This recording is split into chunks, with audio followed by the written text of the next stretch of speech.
bulk of the FISA application. So, Mr. Comey, come on the show and tell us why the FBI also never corroborated or verified the dossier.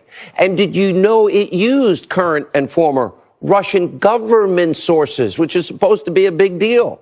Did the FBI make any attempt? Did you make any attempt to look at Christopher Steele's Russian sources and interview them yourself? Did anyone at the FBI ask Steele about his sources? Did you pay Christopher Steele? Because there are reports that you did pay them. And what about Fusion GPS? Did you ever ask Glenn Simpson or anyone at the company if they ever tried to verify the dossier? Because the answer is no, they didn't. And by the way, then there's the FISA court. Mr. Comey, personally, you were aware, of course, that the FISA judges, did you not know that they were lied to? Did you not know they were never told that Hillary Clinton had bought and paid for the unverified Russian propaganda dossier? Were you at all aware of the bulk of the FISA application being made up of those Russian lies? Or how about Andrew McCabe saying, without the dossier, there would not have even been a FISA application? Did you know that as well? You're close friends with Andrew. You were his boss. Were you also aware that Clinton paid her money through her campaign for these Russian lies? And Clinton's campaign, the DNC, they funneled over $12 million through a law firm, Perkins Coie. Did you know that too? Why did they funnel that money? And then there's the fixed Clinton email investigation, Mr. Comey. Sit down and explain why any investigator, you work for the FBI, why were you writing an exoneration months before interviewing not only Hillary Clinton, but 17 other key witnesses? That's what you did in Hillary Clinton in the email investigation. Now take a look, Mr. Comey, at the side of your screen. You are probably familiar with 18 U.S.C. 793. That makes it illegal. In other words, against the law, to mishandle classified, top secret, special access program information. Did Hillary Clinton mishandle all that information by keeping that unsecured server in the bathroom of a mom and pop shop closet? Oh, was she trying to circumvent congressional oversight? Now, you originally said it was likely that hostile foreign actors hacked into Hillary's server. Did Russia hack into that server? Did China? Did Iran? Did North Korea? Did they gain access to America's top secrets and Hillary's emails? Or what about the fact that Hillary Clinton, she deleted 33,000 subpoenaed emails? Mr. Comey, is that a crime? Is that obstructing justice? We'd like for you to explain a couple of these reports. Take a look at these headlines. October 2016, FBI source, majority of staff on Clinton case wanted her prosecuted. Exclusive. FBI agents say Comey, that would be you, stood in the way of the Clinton email investigation. Mr. Comey, can you please explain those headlines? Can we talk to the agents that worked for you, that worked on that case? And what about what former FBI Assistant Director James Kallstrom is saying to the American people about all of this? You may want to pay attention. I think we have ample facts revealed to us during this last year and a half that high-ranking people throughout the government, not just the FBI, high-ranking people had a plot to not have Hillary Clinton, indicted so that she could remain the flawed candidate that she was, which in my view was stupidity. And they also had and even this Strzok guy talked about this.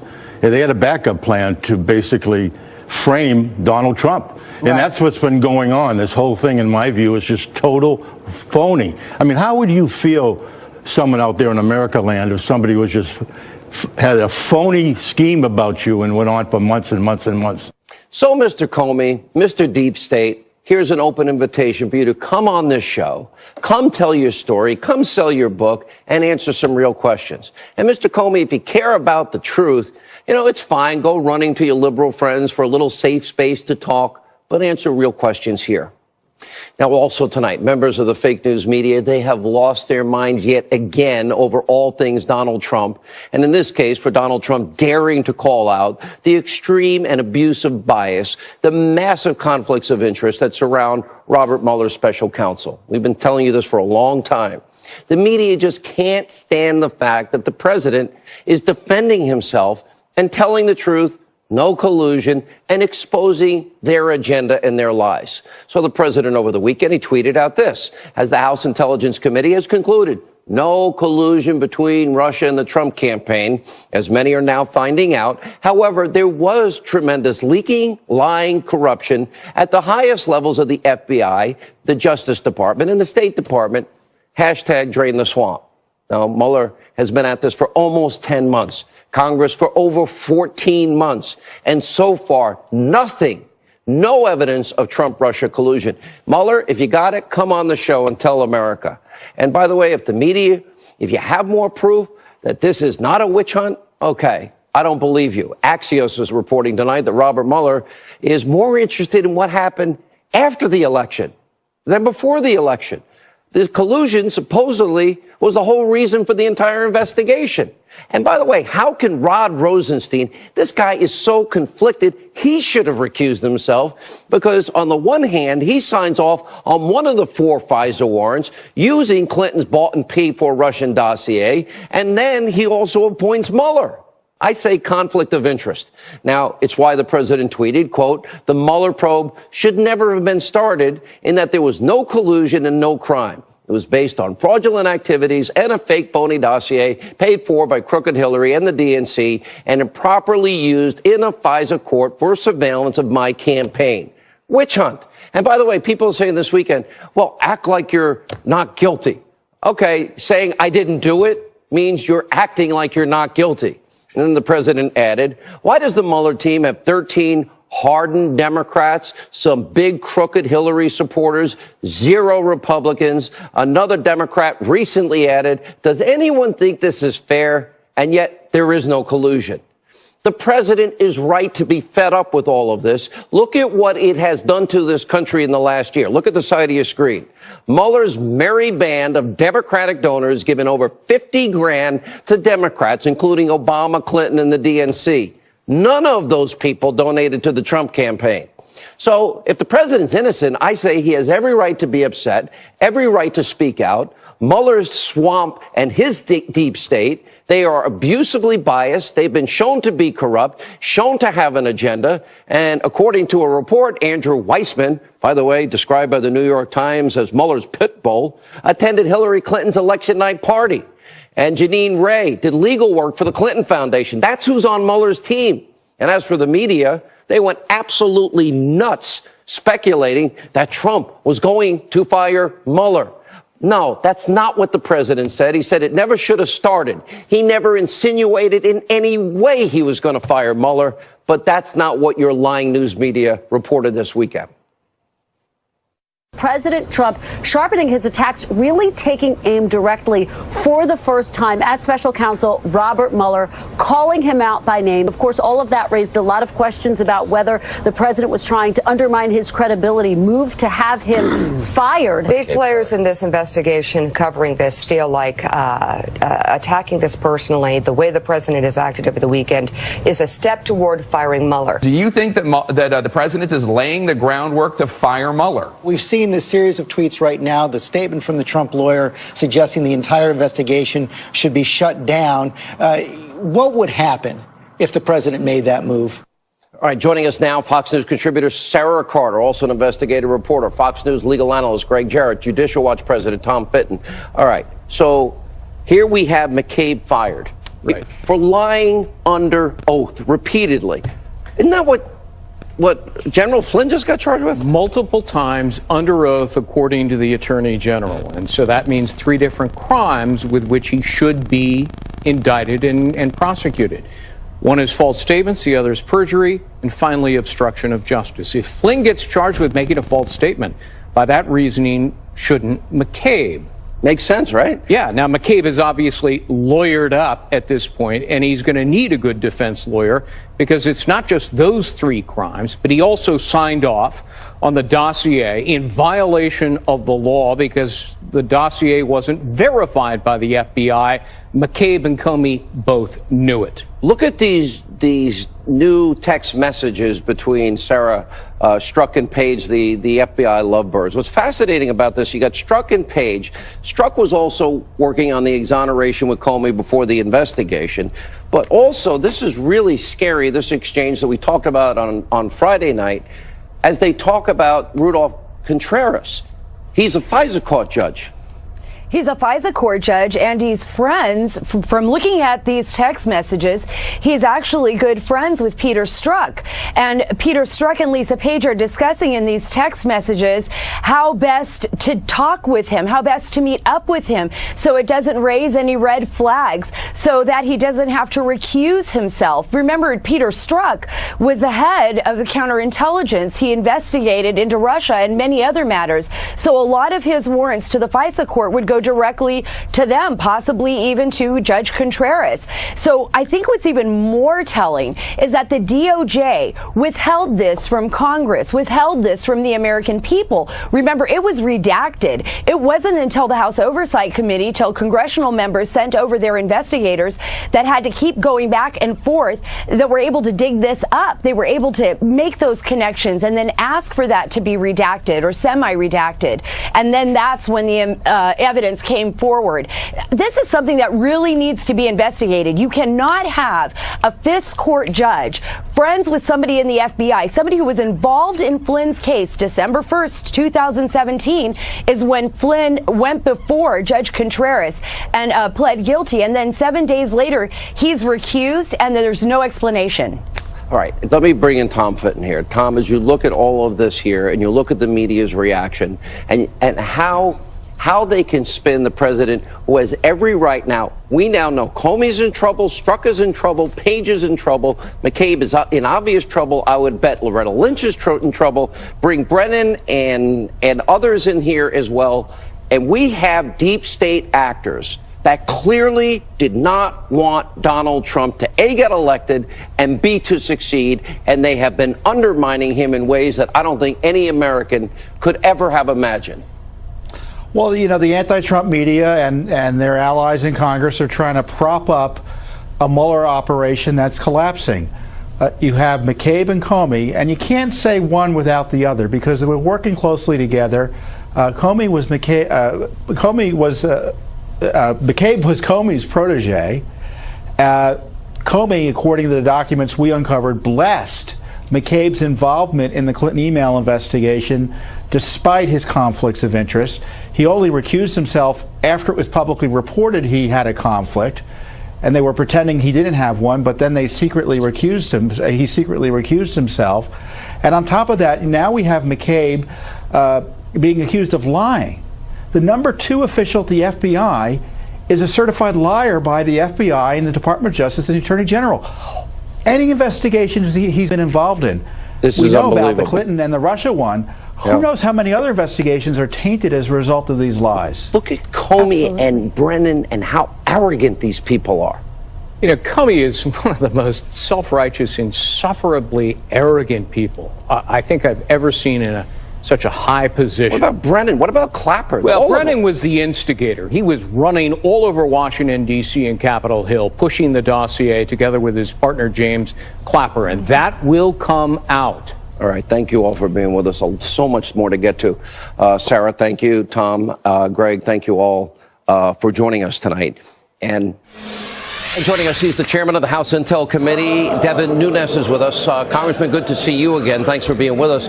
Let's first get your take on the firing of the Deputy FBI Director, Andrew McCabe, and the statement of the Attorney General. Well, as you know, we've had the FBI under investigation by our committee for a long time on FISA abuse and other matters. So it doesn't surprise me that Mr. McCabe went. However, our investigation still is ongoing. Mr. McCabe still owes us answers no matter where he's working, and eventually he's going to have to come forward and provide those answers. Yeah. Well, one of the things, he's going to have to provide the answers, but I really see, he even seemed to, in his statement, implicate James Comey. Did you catch that as well, that he knew about the leaks in the media? Yeah, I mean, that's why this is becoming so difficult, right? There's so many witnesses now who have testimony all over the map, which is why I think you continue to see this call for somehow DOJ and FBI are going to have somebody who can actually investigate them and put all of this out there. Because we're continuing to have problems in Congress just getting the information that we need. The latest example of that, Sean, was the text messages that emerged on Friday night. We did not have those text messages, and we had asked for those text messages back in October, November, and December. So it's very difficult for Congress to get to the bottom of this. I mean, every day we find out something new. However, I think at this point there's so many crimes that have to be investigated. They need to get somebody over there who's going to run a thorough investigation and maybe work with the IG when that report comes out. And do we know when we're finally getting this IG report? I mean, I keep hearing one former head of the FBI or top FBI official said it is pure TNT. Yeah, I have not seen it. I have not been briefed by Mr. Horowitz. That is really under the jurisdiction of the Judiciary Committee and the Oversight Committee. However, the IG does have a lot of information that my committee is very interested in when it comes to what we continue to look at and call it FISA abuse. Yeah. You know, James Kallstrom has been a longtime friend of this program, and he actually made this statement. Former assistant FBI director, high-ranking people throughout the government had a plot to protect Hillary Clinton from being indicted. In your opinion, based on what we know, and 18 USC 793, which says you cannot mishandle classified information, similarly, you cannot destroy it. Then, of course, you have subpoenaed emails that are deleted, acid wash, bleach pit, busting up devices with hammers. Do you have any doubt in your mind that those are crimes? Well, as you know, our committee continues to look at conspiracy. We're looking at obstruction. We're looking at misleading Congress. And also there's the statute and civil rights code that involves, I think, abuse of power and using your position to go after someone personally. Actually, Greg Jarrett, I've seen him on your show many times. He's talked about this provision. And so there's many crimes that have to be looked at, but I keep reminding people Congress cannot prosecute. All we can do is make a referral to the Justice Department. And then the challenge is who are we going to refer it to? Because as you know, we don't know who over at the Justice Department is involved in this, who would have to be recuse themselves because of their involvement or their knowledge of what happened over the last few years. Yeah, I mean, now the public, this poll that I referred to in the last segment about the deep state is very telling. I want to ask you about two issues involving James Comey. The president pointed out a testimony that James Comey was under oath to Senator Graham. Have you ever been an anonymous source or known someone else to be an anonymous source? He said, never, no. Do we now know that's not true with the leak that we know that he was involved in? Well, you bring up a very valid point. So somebody is lying, right? So we don't know who, but those stories don't jive. Now, I'm sure this is all out there now. They're going to try to start to cover up their tracks, but this is why we have to have them back in to answer these questions. We still have a questionnaire that's out that they have not responded to. That's unacceptable. We needed to know when exactly did they learn that the dossier was paid for by the Democratic Party and the Hillary Clinton campaign. We do have evidence of what Hillary Clinton did as it relates to the email server. We do have evidence that, in fact, an exoneration was written before an investigation. We do have evidence that Hillary fixed a primary, and we do have evidence that she paid for a phony dossier, funneling money through a law firm, and that dossier that she paid for was then used to get and obtain a FISA warrant with great omissions and lies on 4 separate occasions to FISA judges. Am I wrong on any of that? No, I think that's exactly right. And so what we're trying to determine here is who was involved at the FBI and the Department of Justice that made these decisions to move forward, not only to make the decisions on what to do with the Clinton campaign, but then that's what Mr. Gowdy and Mr. Goodlatte are investigating, and the IG, Mr. Horowitz. But we're also trying to look at, who made this decision to open up this investigation, and why was it done? Because it doesn't appear to me like they had any credible evidence to open up a counterintelligence investigation, and that's what we just can't have. in this country where you have political dirt that's paid for by one political party and used against another, especially using our foreign intelligence capabilities. It just can't happen in this country. It can't. It's illegal. The comments seem very arrogant from both James Comey and Brennan this weekend as it relates to the president. It seems personal and it seems abusively biased. What is your reaction to their comments? Yeah, I saw those comments over the weekend, and I was really quite surprised because, and this is again not helping where we have to go in this country, right? The American people expect the intelligence agencies not to be political. And what you're seeing is the comments that are coming out from the highest levels of the intelligence agencies from the last administration are quite alarming. I mean, this is it's just way out of character. I mean, you don't see former CIA directors making those types of comments like Mr. Brennan made over the weekend. I don't know why he did it. Maybe he should retract it, but we'll see. All right. Well, it seems what James Kallstrom said, that high-ranking people throughout the government had a plot to protect Hillary from being indicted, and I would add, undermining Donald Trump. Mr. Chairman, thank you, sir, for being with us. We appreciate it. Thanks, Sean. And joining us now with reaction, Michelle Malkin, Investigates host on CRTV. Michelle Malkin, Fox News, national security strategist, former deputy assistant to the president, Sebastian Gorka. Michelle, your reaction to all of this, and this is really just the tip of the iceberg, McCabe. It is. The stench emanating from the top echelons of the FBI are beyond fetid. I mean, this is the malodorous muck of the deep state swamp. And as desperate as the desperation media is, Sean, there is nothing they can do to cover it up. They'll keep repeating the same tired, false talking points about this being some sort of partisan witch hunt on the part of the Trump administration. That's pure psychological projection. And you can't hide the fact that it was career FBI people and an Obama appointee in Michael Horowitz. So you've got the IG within the Justice Department and the Office of Professional Responsibility that signed off on this firing last Friday. It has nothing to do, as you said, Sean, with Donald Trump.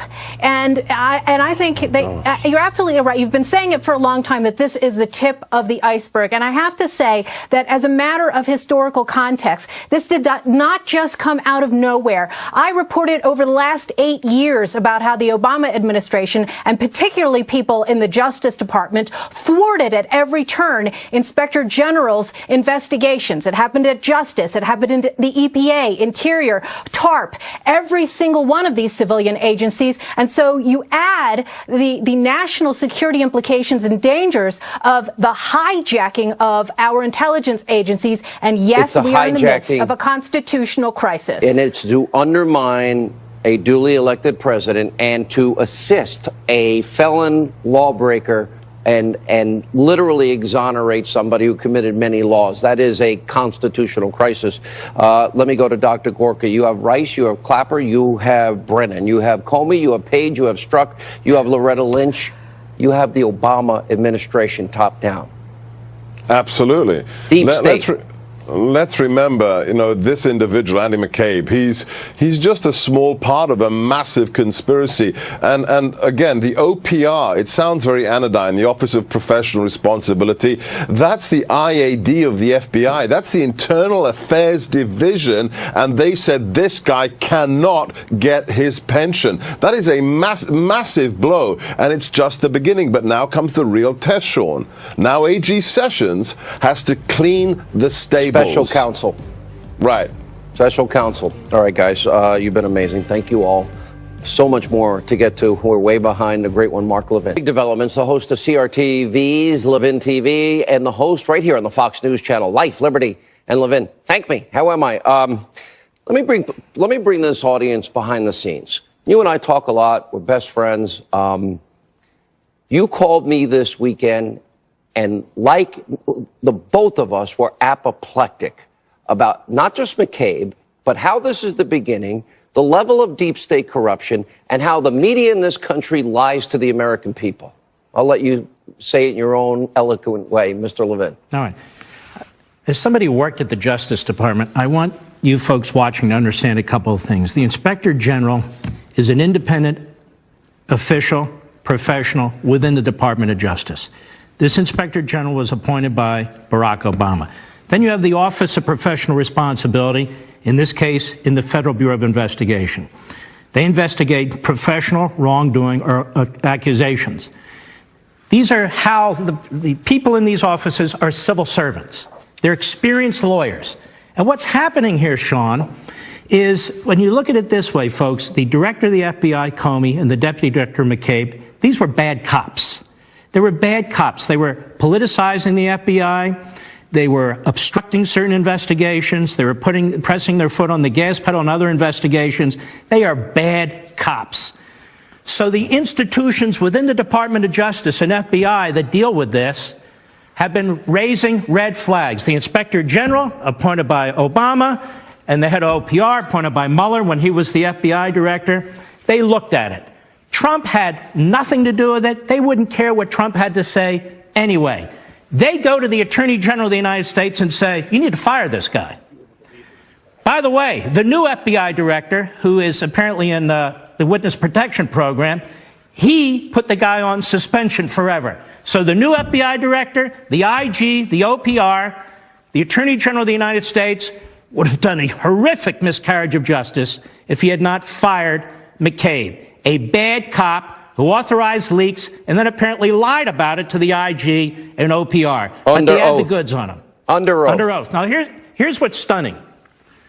You have a media in this country, a Democrat Party, and some Republicans, like Lindsey Graham and Marco Rubio, they're very concerned for this man, that he might lose his pension. He's not going to lose his pension. Whatever money he put into his pension, he gets. It's just that you and me and Mr. and Mrs. Taxpayer don't have to contribute to his pension for the rest of his life. Why are we supposed to be concerned about this? This man may have committed crimes. He should be in front of a federal grand jury. The problem is we don't have a federal grand jury to investigate him or Comey. Now, Comey is like the mob boss of the operation.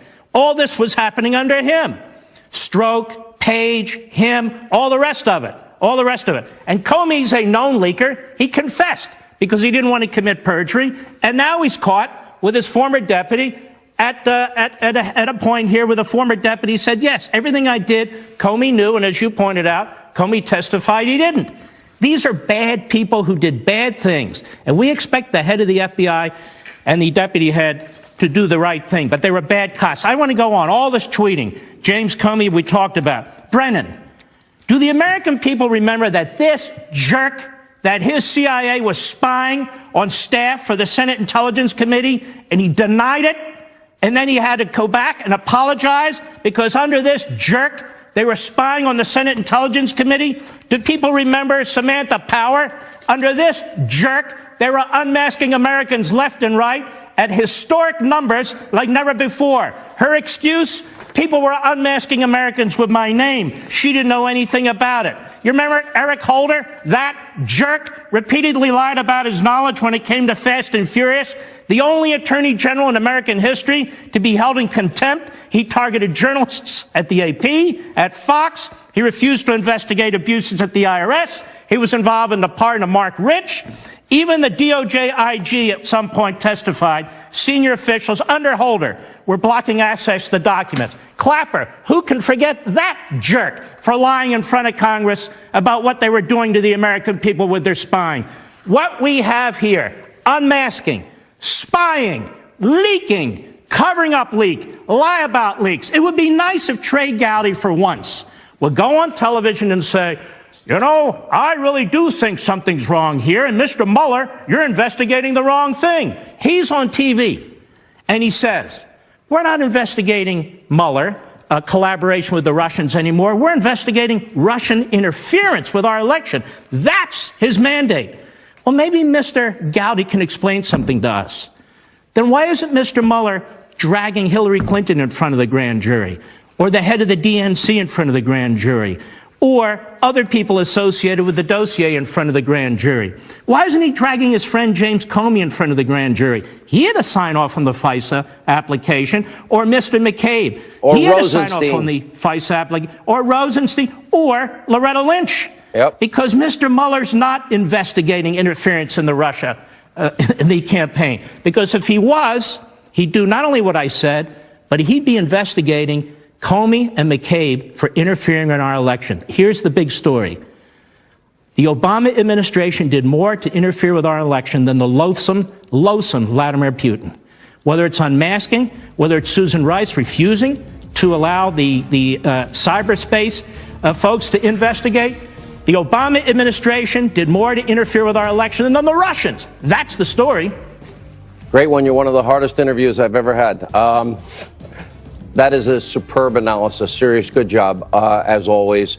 Life, Liberty, and Levin, every Sunday night, 10 p.m., #1 show on cable, and you don't want to miss it. When we come back, Peter Schweitzer, a new book about government, officials, and corruption. Remember, he wrote the #1 bestseller, Clinton Cash. This book will be #1. And we did last time. We're going to break it down one by one. You were the first guy to break Uranium One. You talk about profit through proxy. You talk about Biden. You talk about Kerry. You talk about Obama. You talk about Republicans, Mitch McConnell. Right. That's exactly right. This is the new corruption, Sean, and this is not the corruption of, $90,000 in your freezer. This is major amounts of money. Billions. Yeah, billions of dollars in some cases, and it involves foreign governments who want to influence our leaders. And the way they get around disclosures, the way they get around the law is they don't give the money to the politician. They don't even give it to their spouse. They give it to their kids or they give it to a sibling. And that's a way that it avoids detection. And the amounts of money are massive. So, for example, there are 3 major deals involving the Chinese government and family members, close aides of the Secretary of State, John Kerry, and the Vice President. His adopted son, Joe Biden's son. And Joe Biden's son. And basically what happens is in 2013, Joe Biden flies to China to talk to them about very sensitive issues, the South China Sea, talking about trade issues, economic issues. Hunter Biden, his son, is with him on Air Force Two. Okay, that's fine. That's great. Here's the problem. 10 days after they come back, after Joe Biden takes a pretty soft position towards the Chinese, Hunter Biden inks what becomes a $1.5 billion with a B dollar deal. Look, so he takes his son to China. Yeah. He was told at the time, if I remember, that he was being soft on China. Right, exactly. 10 days later, yes, his son got a what? $1.5 billion private equity deal. That's the first of 3 deals. $1.5 billion with a B. That's right. Billion with a B. And that's the first of 3 deals, Sean. There's another deal. This is one that involves Kerry's family. It involves one of Kerry's aides and Hunter Biden. It's Rosemont Seneca Technology Partners. It's an offshore fund. Chinese government puts $38 million into that. Third deal, Rosemont Realty. Again, involving these 3 same individuals.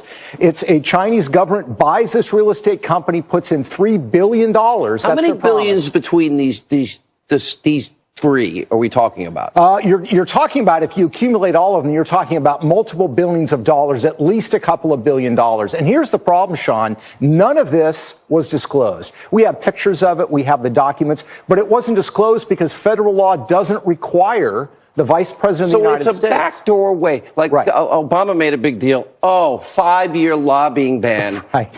Right. My what. That's a lie. Yeah. Because if Biden's son can go on Air Force Two and make a deal 10 days later for $1.5 billion, and this is the first of a number of deals. Yes. This is basically another way to buy influence. That's exactly right. And that's why it's key. We've got to change the law. There's got to be disclosure. Right now, Joe Biden gets a $1,500 campaign contribution, Sean. He has to disclose it. His son gets a $1.5 billion private equity deal from a foreign government. Yeah. No disclosure. All right. We're going to bring you back once a week and dig into each one of these scandals one by one. But this is a big headline for our audience, and includes Mitch McConnell. Right.